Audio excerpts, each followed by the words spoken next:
how you take what you learn, and use it to the effect that will help you. Okay. Because the true value of your learning is a function of your innate ability coupled with a disciplined approach.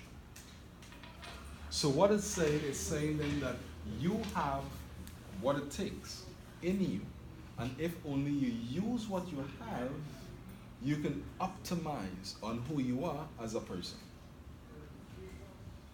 Unfortunately, what I've seen is a lot of folks continue to sit on their talent. They continue to sit on their talent because they fail to recognize the talent that resides within, the talent that you have innately, that's a part of you. And because you don't recognize the talent that you have in you, you just take a lot for granted. So you never ever get to the point where you recognize or you realize your true potential.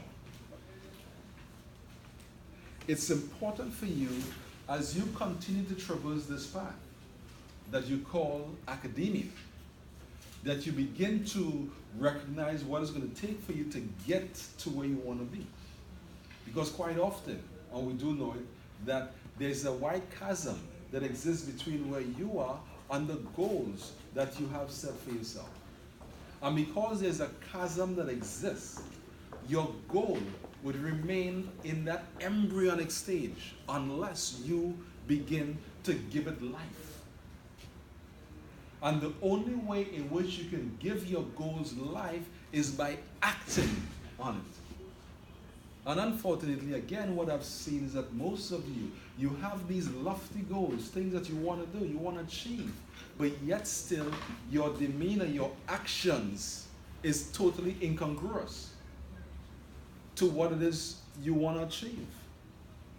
Let's say, for example, your goal is to get to that wall, to the back of the room. This is where you are. You're standing right here. You can stand here from now until the next 25 years. You would never get to the back of the room if you don't move. And that's how most people are pursuing this academic journey. They're stagnated. They're not moving. So therefore, there is no growth. And because there is no growth, after a while of stagnation, there's going to come frustration. And your frustration is going to stem from the fact that you're going to feel as though you're not going anywhere. But of course you're not going anywhere, because you're not giving life to your goals. And the way in which you give life to your goals is by taking a disciplined approach to self, understanding what it's going to take for you to get to your goal. And as students, one way in which that becomes a reality is for you to take ownership of yourself, for you to take ownership of your actions through a disciplined approach towards your learning. And what you do in one class is exactly the same model you're going to replicate in another class. Case in point, most students do not read. Most students don't read. We have a textbook that was designed for us to read. Most people are not reading. And the reason why you're not reading is because you lack the discipline to sit down and read, so that you can engage yourself holistically in the discussion in the class. Most students come to class, and the most information they get from a lecture is what's on the slide. That's the most information that they get. But I can tell you right now that that approach is not going to get you very far. Because when you leave these doors and you go somewhere else where it's really more competitive and you have to step up and stand out, because you would lack the fundamental skills that's necessary for you to compete, you're not going to get it. So if you want to achieve the goals that you set for yourself, it's going to start with self. It's going to start by you taking a more disciplined approach to really pursuing what you've settled for yourself. It's going to start with you acknowledging, you know what? I messed up, or I'm messing up. I'm not doing my due diligence to achieve what I set up for myself. I have to step back and take a different approach towards what I'm about to do or what I'm doing. Because if I don't, I'm just going to be selling myself short. I may never, ever recognize my true potential. Your true potential is what you were born with and what was cultivated as a result of your environmental factors. So if you have the potential innately to do well, but it wasn't cultivated, it's going to be analogous to driving without a destination. And for most of you, physically, you're in school, physically, you come to class, and you appear to be paying attention, but that's as far as the journey goes. There's really nothing beyond that point, that scope. So what you're doing, you are limiting yourself. You never achieve your true potential. But to achieve your true potential would allow for you to step back and own your space. Own the things that you do. Own the things that you need to do to ambulate yourself.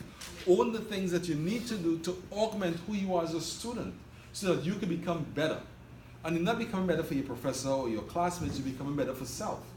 But once you begin to own that space, you allow yourself to simply grow from where you are. This morning, as I was on my way to school, I received an email from a student. It says, the title of the email is Teacher's Appreciation. So the student reminded me that they were in my class and they got a grade D in my class. She said initially she was just upset with me for giving her that grade. But then in retrospect, she recognized that it wasn't me, it was her. And she thanked me for pushing her. She thanked me for saying to her, listen, you're not ready. And this is a grade that you deserve. And you say, you know what?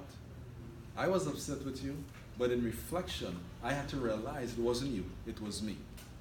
But what you did is that you opened up my eyes to see differently. So now I am even more resilient. I'm even more conscious-minded of what it's going to take for me to achieve my goals because I wasn't doing my part. And for that, I want to thank you for doing what you did and for mentoring me. When I read it, I looked at it, and I had to respond. And my response was a simple one. I do appreciate the fact that you took ownership of yourself and recognized where you are falling short. And that's the first step towards improvement of self. Once you recognize that a problem exists and you're willing to do what it takes to make the adjustments, that's how you begin to grow. So at least that's hopeful. That's hopeful.